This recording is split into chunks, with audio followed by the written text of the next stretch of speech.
अष्टावक्र दुनिया के प्रथम ऐसे व्यक्ति थे जिन्होंने सत्य को जैसा जाना वैसा ही कह दिया। न वे कवि थे, न ही दार्शनिक। चाहे वे ब्राह्मणों के शास्त्र हों या श्रमणों के, उन्हें दुनिया के किसी भी शास्त्र में कोई रुचि नहीं थी। उनका मानना था कि सत्य शास्त्रों में नहीं लिखा है। शास्त्रों में तो सिद्धांत व नियम है, सत्य नहीं, ज्ञान नहीं। ज्ञान तो तुम्हारे भीतर ही है। अष्टावक्र ने जो कहा वह अष्टावक्र गीता नाम से प्रसिद्ध है। अष्टावक्र अद्वैत वेदांत के महत्वपूर्ण ग्रंथ अष्टावक्र गीता के ऋषि हैं। अष्टावक्र गीता अद्वैत वेदांत का महत्वपूर्ण ग्रंथ है। अष्टावक्र का अर्थ है 8 जगह से टेढ़ा होना। कहते हैं कि अष्टावक्र का शरीर 8 स्थानों से टेढ़ा था। आज हम बात करते हैं ऋषि अष्टावक्र के बारे में, अष्टावक्र गीता के बारे में कि किस प्रकार अष्टावक्र का जन्म हुआ, उनके शरीर में 8 विकार कैसे आए और किस तरह उन्होंने शास्त्रार्थ में अनेक ऋषियों को पराजित किया। उनका एक एक प्रश्न एवं एक एक उत्तर प्रत्युत्तर बहुत ही गूढ़ एवं सार गर्भित है। इसके साथ हम यह अंदाजा लगा सकते हैं कि हमारे ऋषि मुनि कितने विद्वान थे एवं उनके द्वारा जो शास्त्रार्थ होता था, जो तर्क दिए जाते थे, वह कितने यथार्थ एवं शाश्वत होते थे। यह पूरी ही कथा बहुत ही सुंदर एवं रोचक है। अष्टावक्र 8 अंगों से टेढ़े मेढ़े पैदा होने वाले ऋषि थे। शरीर से जितने विचित्र थे, ज्ञान से उतने ही विलक्षण। इनके जन्म की अद्भुत कथा पुराणों में मिलती है। कहते हैं उद्दालक ऋषि के पुत्र का नाम श्वेत केतु था। उद्दालक ऋषि के एक शिष्य का नाम कहोड़ था। कहोड़ को संपूर्ण वेदों का ज्ञान देने के पश्चात उद्दालक ऋषि ने उसके साथ अपनी रूपवती एवं गुणवती कन्या सुजाता का विवाह कर दिया। कहोड़ अपनी पत्नी सुजाता के साथ उद्दालक के ही आश्रम में रहते थे। ऋषि कहोड़ वेद पाठी पंडित थे। वे रोज रात भर बैठकर वेद का पाठ किया करते थे।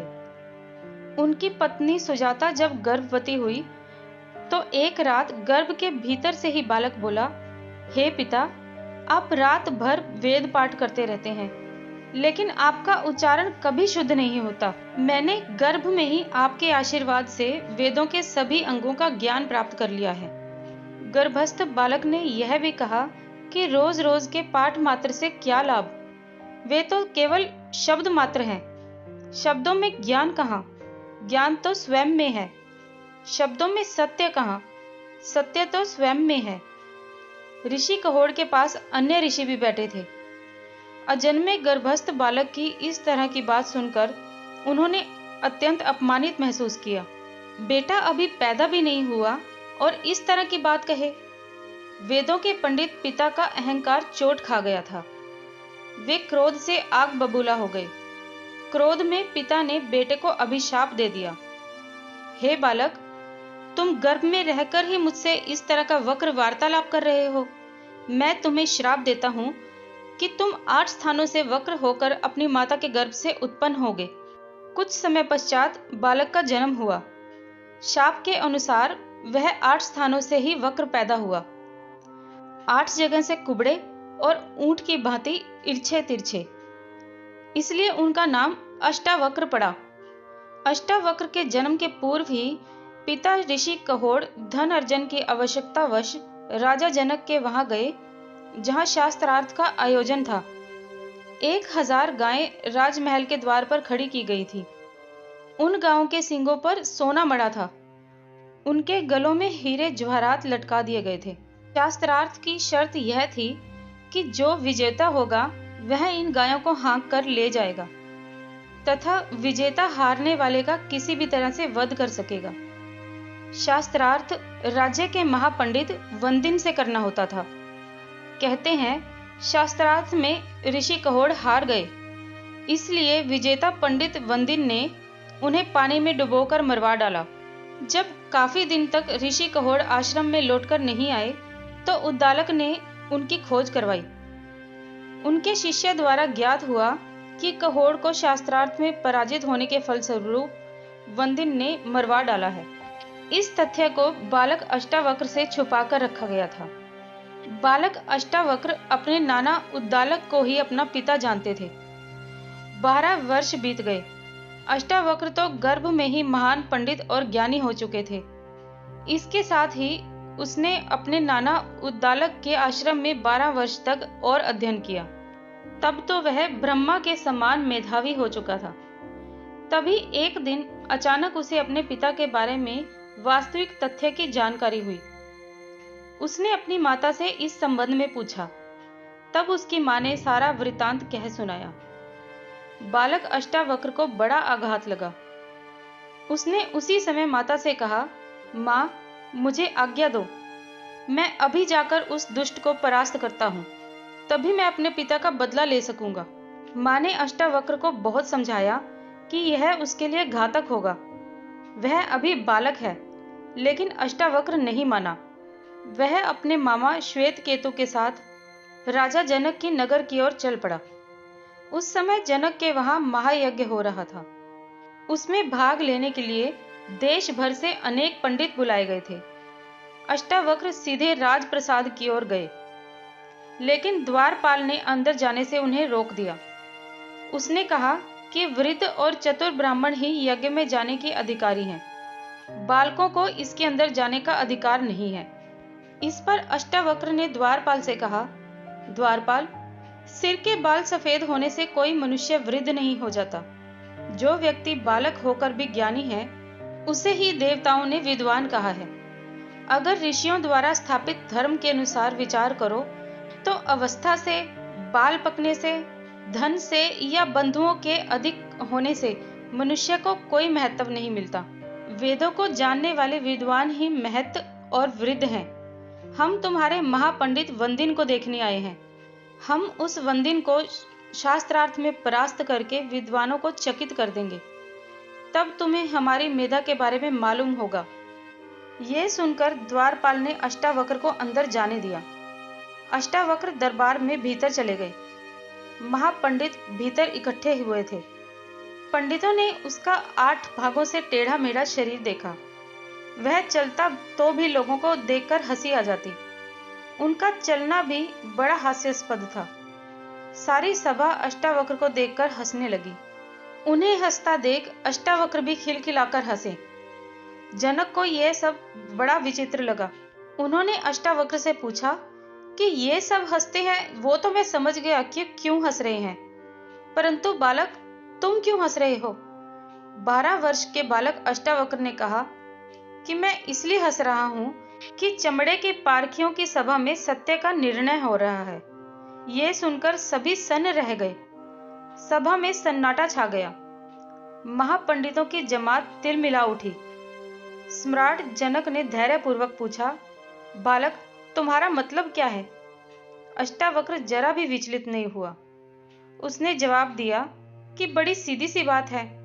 इनको चमड़ी ही दिखाई पड़ती है, मैं नहीं। इनको आड़ा टेढ़ा शरीर ही दिखाई पड़ता है। ये चमड़ी के पारखी हैं, इसलिए ये चमार हैं। राजन, मंदिर के टेढ़े होने से कहीं आकाश टेढ़ा तो नहीं होता। घड़े के फूटने से कहीं आकाश तो नहीं फूटता। मेरा शरीर टेढ़ा मेढ़ा है, लेकिन मैं तो नहीं। जो इस शरीर के भीतर बसा है, उसकी तरफ देखो। एक बालक के मुख से ज्ञानपूर्ण उपहास सुनकर सभी पंडित हतप्रभ और लज्जित रह गए। उन्हें अपने अहंकार और मूर्खता पर अत्यंत पश्चाताप हुआ। अष्टावक्र ने राजा जनक से कहा, हे राजन, मैं आपके उस मेधावी राज पंडित से मिलना चाहता हूँ जो पंडितों के बीच में भय बना हुआ है। उसी से शास्त्रार्थ करने की इच्छा से मैं यहाँ आया हूँ। मैं अद्वैत ब्रह्मवाद के विषय में उससे वार्तालाप करना चाहता हूँ। राजा जनक ने कई तरह से उसे विचलित करने के लिए डराया और समझाया। शास्त्रार्थ के विचार को त्याग देने के लिए कहा, लेकिन अष्टावक्र अडिग रहा और स्वर कठोर करके कहा, हे राजन, बालक कहकर आप मुझे हीन क्यों करते हैं? आप वंदिन को शास्त्रार्थ के लिए बुलाइए, फिर आप देखेंगे कि मैं उसको किस प्रकार परास्त करता हूँ। राजा को विश्वास होने लगा कि यह बालक असाधारण है। उन्होंने परीक्षा के लिए कुछ प्रश्न किए। जनक ने कहा, हे ब्राह्मण पुत्र, जो मनुष्य 3 अंग वाले 12 अंश वाले, 24 पर्व वाले, 360 आरे वाले पदार्थ के अर्थ को जानता है, वही सबसे बड़ा पंडित है। अष्टावक्र ने तुरंत उत्तर दिया, हे राजन, 24 पर्व, 6 नाभि, 12 प्राधि तथा 360 आरे वाला वही शीघ्रगामी कालचक्र आपकी रक्षा करे। राजा जनक ने पूछा, सोते समय आंख कौन नहीं मूंदता, जन्म लेकर कौन नहीं हिलता, हृदय किसके नहीं है, और कौन सी वस्तु वेग के साथ बढ़ती रहती है?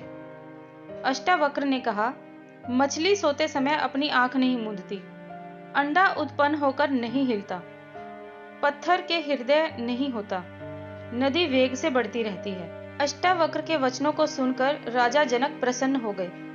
उन्होंने उस ब्राह्मण बालक के हाथ जोड़कर कहा, हे ब्राह्मण पुत्र, जैसी आपकी अवस्था है वैसे आप बालक नहीं हैं। ज्ञान में आप निश्चित ही वृद्ध हैं। मुझे आपकी मेधा पर निश्चित ही विश्वास हो गया है। आप जाइए, इस मंडप के भीतर महापंडित वंदिन बैठे हैं, उनके सामने बैठकर शास्त्रार्थ प्रारंभ कीजिए। अष्टावक्र ने अंदर पहुंचकर वंदिन को शास्त्रार्थ के लिए ललकारा। वंदिन देखकर चौंक पड़ा, बिना उत्तर दिए ही उसकी नादानी पर हंसा। अष्टावक्र ने कहा, हे महाअभिमानी पंडित वंदिन, कायरों की भांति चुप क्यों बैठा है? आ मेरे सामने शास्त्रार्थ कर। वंदिन ने अपमानपूर्ण वाणी सुनकर आवेश में शास्त्रार्थ आरंभ किया। उसने कहा, एक अग्नि कई प्रकार से प्रज्वलित की जाती है। सूर्य एक ओर से ही संपूर्ण जगत को प्रकाशित करता है। एक वीर इंद्र सब शत्रुओं का नाश करता है और एक यमराज सब पितरों का स्वामी है। अष्टावक्र ने कहा, इंद्र और अग्नि दोनों सखा के रूप में साथ साथ विचरते हैं। नारद और पर्वत दोनों देवऋषि हैं। अश्विन कुमार 2 हैं। रथ के पहिए 2 होते हैं और विधाता के विधान के अनुसार स्त्री और पुरुष 2 व्यक्ति होते हैं। फिर वंदिन बोला, कर्म से 3 प्रकार के जन्म होते हैं। 3 वेद मिलकर वाजपेयी यज्ञ को संपन्न करते हैं। गण 3 प्रकार के स्नानों की विधि बताते हैं। लोक 3 प्रकार के हैं और ज्योति के भी 3 भेद कहे गए हैं। अष्टावक्र ने कहा, ब्राह्मणों के आश्रम 4 प्रकार के हैं। 4 वर्ण यज्ञ को संपन्न करते हैं। दिशाएं 4 हैं, वर्ण 4 प्रकार के हैं और गाय के 4 पैर होते हैं। वंदिन ने कहा, अग्नि 5 हैं, पंक्ति द्वंद्व में 5 चरण होते हैं। यज्ञ 5 प्रकार के होते हैं। वेद में चैतन्य, प्रणाम, विकल्प, विपर्य, निद्र और स्मृति, ये 5 प्रकार की वृत्तियां कही गई हैं और पंच नद देश सर्वत्र पवित्र कहा गया है। फिर अष्टावक्र ने कहा, अग्न्याधान की दक्षिणा में 6 गोदान की विधि है। ऋतु 6 हैं, इंद्रियां 6 हैं और सारे वेद में 6 यज्ञ की विधि का वर्णन है। वंदिन बोला, ग्राम्य पशु 7 प्रकार के होते हैं। वन के पशु भी 7 प्रकार के ही होते हैं। 7 छंदों में से एक यज्ञ संपन्न होता है। ऋषि 7 हैं, पूजनीय 7 हैं और वीणा का नाम सप्ततंत्री है। अष्टावक्र बोले, 8 गोपों का एक शतमान होता है। सिंह को मारने वाले शरभ के 8 पैर होते हैं। देवताओं में 8 वसु हैं और सभी यज्ञों में 8 पहर का यूप होता है। वंदिन ने उत्तर दिया, पितृ यज्ञ में 9 समधेनी होती है। 9 भागों से सृष्टि क्रिया होती है। बृहति छंद के चरण में 9 अक्षर होते हैं और गणित के भी 9 अंक होते हैं। अष्टावक्र ने कहा, दिशाएं 10 हैं। 10 सैकड़ों का 1000 होता है। स्त्रियों का गर्भ 10 महीने में पूर्णावस्था को पहुंचता है। तत्व के उपदेशक 10 हैं, अधिकारी 10 हैं और द्वेष करने वाले भी 10 हैं। वंदिन बोला, इंद्रियों के विषय 11 प्रकार के होते हैं। 11 विषय ही जीव रूपी पशु के बंधन स्तंभ हैं। प्राणियों के विकार 11 प्रकार के होते हैं और रुद्र 11 प्रसिद्ध हैं। अष्टावक्र ने उत्तर दिया, वर्ष 12 महीने में पूर्ण होता है। जगती द्वंद्व के 12 अक्षर होते हैं। 12 दिनों में ही प्राकृत यज्ञ पूरा होता है और आदित्य सर्वत्र विख्यात है। फिर वंदिन बोला, त्रयोदशी तिथि पुण्य तिथि कही गई है। पृथ्वी के 13 द्वीप हैं। बस इतना कहकर वंदिन चुप पड़ गया। उसको आगे बोलते न देख अष्टावक्र ने विषय की पूर्ति करते हुए कहा, आत्मा के भोग 13 प्रकार के हैं और बुद्धि आदि 13 उसकी रुकावटें हैं। बस इतना सुनते ही वंदिन ने अपना सिर झुका लिया और फिर अगले ही क्षण सभा में कोलाहल मच गया। सभी अष्टावक्र की जय जयकार करने लगे। आज महात्मा कहोड़ की आत्मा किसी अज्ञात लोक से अपने पुत्र अष्टावक्र को कितना आशीर्वाद दे रही होगी। सभी ब्राह्मण हाथ जोड़कर अष्टावक्र की वंदना करने लगे। तब अष्टावक्र ने कहा, हे ब्राह्मणों, मैंने इस अहंकारी वंदिन को आज परास्त कर दिया है। इस अत्याचारी ने कितने ही पुण्यात्मा ब्राह्मणों को पराजित करके पानी में डुबो दिया है। इसलिए मैं भी आज्ञा देता हूँ कि इस पराजित वंदिन को उसी तरह पानी में डुबो दिया जाए। अष्टावक्र राजा जनक की आज्ञा की प्रतीक्षा करने लगा। राजा स्तब्ध बैठे थे। अष्टावक्र क्रुद्ध होने लगा और कहा कि आप डुबोए जाने की आज्ञा क्यों नहीं देते? इस तरह चुप बैठे रहना मेरा अपमान है। राजा जनक ने अत्यंत विनीत स्वर में कहा, हे ब्राह्मण, आप साक्षात ब्रह्म हैं, इसलिए मैं आपके इस कठोर स्वर को भी सुन रहा हूं। आपने वंदिन को जिस प्रकार की आज्ञा दी है, मैं उसका समर्थन करता हूं। वंदिन ने आज्ञा स्वीकार करते हुए कहा, इससे मेरा उपकार होगा। मुझे अपने पिता वरुण के दर्शन हो जाएंगे। अष्टावक्र की ओर मुड़कर वंदिन ने कहा, हे ऋषि अष्टावक्र, आप महान हैं। सूर्य के समान दीप्यमान आपकी मेधा है और अग्नि के समान आपका तेज है। मैं चलते समय आपको वरदान देता हूँ कि आप इसी क्षण अपने स्वर्गीय पिता कहोड़ को फिर से जीवित अवस्था में पाएंगे और उनके साथ अन्य ब्राह्मण भी जल से निकल आएंगे। उसी क्षण अन्य ब्राह्मणों के साथ कहोड़ जल से बाहर निकल आए। उन्होंने राजा जनक की वंदना की। राजा जनक ने प्रसन्न होकर अनेक बहुमूल्य उपहार देकर उन्हें विदा किया। आश्रम पहुंचकर कहोड़ ने पत्नी सुजाता और अष्टावक्र को समंगा नदी में स्नान करने के लिए कहा। अष्टावक्र ने जाकर उस नदी में स्नान किया और उसी क्षण उनका कुबड़पन दूर हो गया। वह सुंदर शरीर वाले युवक की तरह जल से बाहर निकले। राजा जनक अष्टावक्र के ज्ञान से अत्यंत प्रभावित हुए थे। उन्हें अपनी पूर्व धारणा पर पश्चाताप था। अष्टावक्र की बातों ने उन्हें झकझोर दिया था। इसलिए राजा जनक ने अष्टावक्र से राजमहल में पुनः पधारने और उनकी जिज्ञासाओं का समाधान करने का निवेदन किया। राजमहल में पहुंचने पर 12 वर्ष के अष्टावक्र को उच्च सिंहासन पर बिठाया गया। उनसे जनक ने अपनी जिज्ञासाएं बताई। जनक की जिज्ञासा पर ज्ञान का संवाद प्रवाहित होता चला गया। जनक अपनी जिज्ञासा प्रस्तुत करते, अष्टावक्र उनको समझाते। जनक की जिज्ञासाओं के समाधान में अष्टावक्र अपना ज्ञान उड़ेलते चला गए। ज्ञान की गंगा बह निकली। जनक अष्टावक्र का संवाद 298 सूत्र श्लोकों में निबद्ध हुआ। इस प्रकार अष्टावक्र गीता की रचना हुई। इसमें 82 सूत्र जनक द्वारा कहे गए हैं और शेष 216 अष्टावक्र के मुख से प्रस्फुटित हुए हैं। यह ग्रंथ अष्टावक्र संहिता के नाम से भी जाना जाता है। संवाद का प्रारंभ जनक की जिज्ञासा से हुआ। सचेतन पुरुष की अपने आप को जानने की शाश्वत जिज्ञासा। वही 3 मूल प्रश्न कि पुरुष को ज्ञान कैसे प्राप्त होता है, मुक्ति कैसे होगी, वैराग्य कैसे प्राप्त होगा। यही 3 बीज प्रश्न हैं। इन्हीं में से प्रश्न निकले हैं और इन्हीं प्रश्नों के उत्तर आकर फिर इन्हीं प्रश्नों में विलीन हो जाते हैं। मित्रों, आपको ये कथा कैसी लगी हमें कमेंट बॉक्स में ज़रूर बताएं। मेरे इस चैनल को सब्सक्राइब करें, इस वीडियो को लाइक करें और कृपा करके अपने दोस्तों के साथ इस वीडियो को शेयर भी करें। धन्यवाद।